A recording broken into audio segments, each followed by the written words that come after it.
The recent attack at the Libyan embassy, which killed an American ambassador and 3 other Americans, and a similar attack at the U.S. embassy in Tunisia, underscored that the spread of weapons in a culture of violence can make for a lethal combination. Much media coverage of the region shows violent struggles over power and weapons. But there's another trend going on. Some North African youth want to fight the spread of weapons, not by force, but through education and cultural change. America Abroad's Joseph Browdy files this story of one young Tunisian working for peaceful change. A day of rage against the United States and the Muslim world as fury mounts over an American film that insults the Prophet Muhammad. In Tunisia, at least 3 people are killed after police opened fire near the U.S. Embassy. Outside Washington, U.S. President Barack Obama attended a somber ceremony as the bodies of Americans killed in Libya were returned home. الو مرحبا معنا على الخط مباشرة من تونس. Amid riots region-wide, on FM radio in Tunisia, a voice of reason.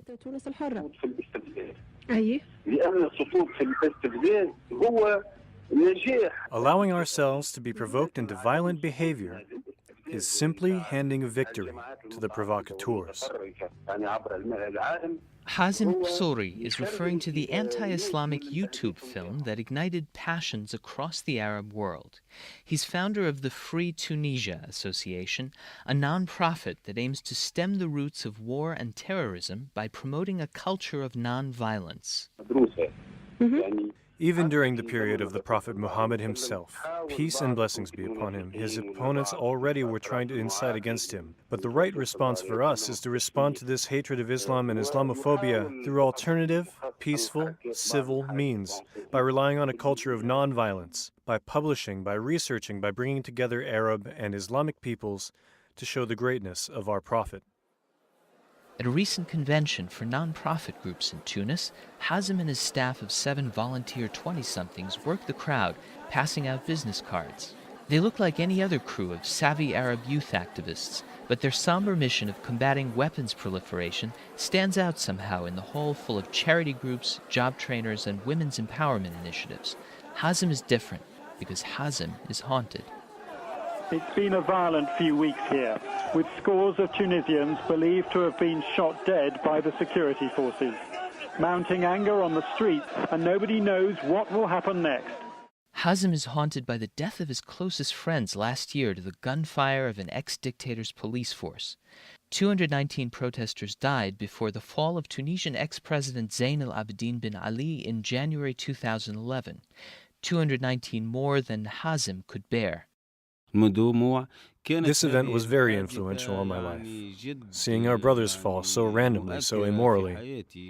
And with the fall of the regime, we knew a different kind of danger was on its way, as weapons were proliferating, and it was necessary to struggle against this. Ksouri's fears bucked the trend of euphoria on Arab streets and around the world, which Americans remember from TV news coverage of the Arab Spring.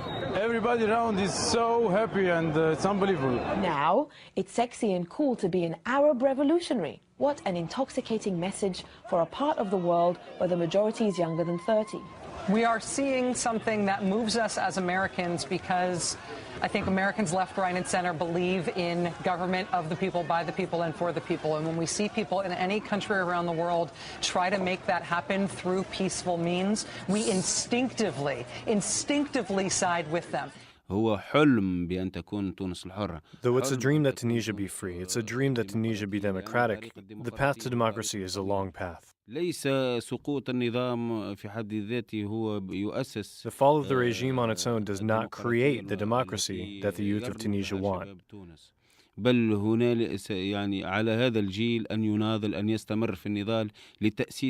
rather, it's our generation that has to struggle and continue struggling to build this democracy that's based on democratic principles. Ksouri founded his group within weeks of the Bin Ali regime's fall.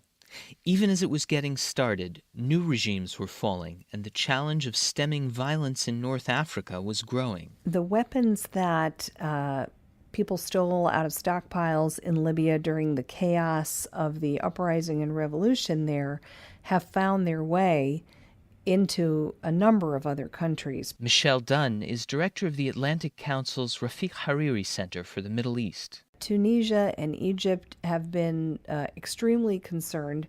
Those countries had their own revolutions, and the armed forces there turned their attention a little bit away from the borders and toward restoring order in the cities.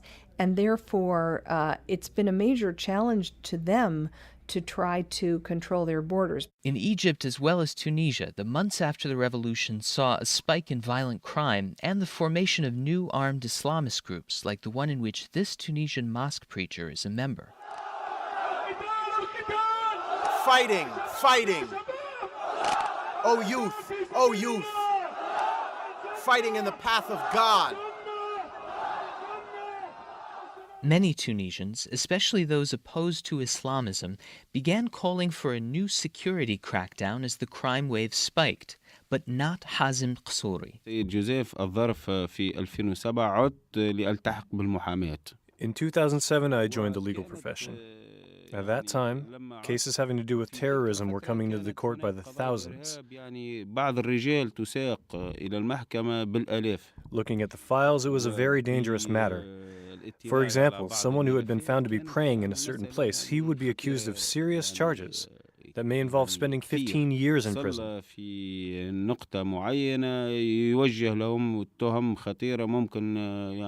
in a democratic framework, the accused is supposed to be assumed innocent until proven guilty in a just court.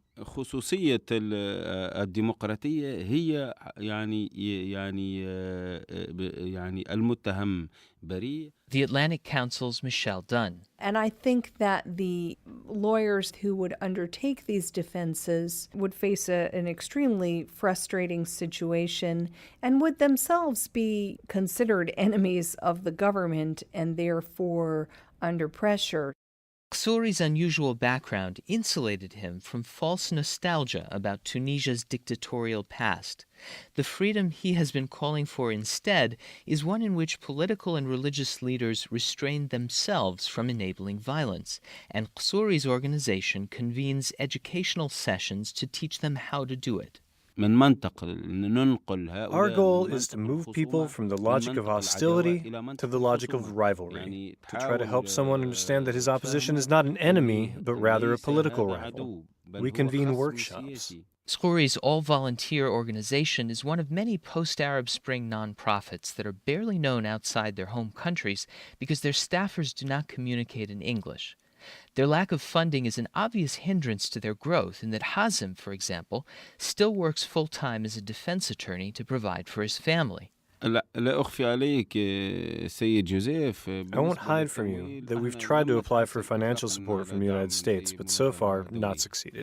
Michelle Dunn of the Atlantic Council. The United States has offered very limited support so far to the Arab countries that are in transition. Admittedly, it's a confusing political situation, a changing constellation of political players in countries like Tunisia, Egypt, Libya. There are some limited programs to, extend advice and assistance and so forth. But to be honest with you, I really don't think it's up to the magnitude of the challenge. Financial issues notwithstanding, Hazem Ksouri envisions his organization eventually growing into a kind of North African anti-armament lobby, as well as an educational base for political and social leaders across the region. Young people always aim high, to be sure, but it's a safe bet that this determined activist, who bucked conventional wisdom in starting his group, then braved a mob mentality in standing up for it, will press on. For America Abroad, I'm Joseph Browdy.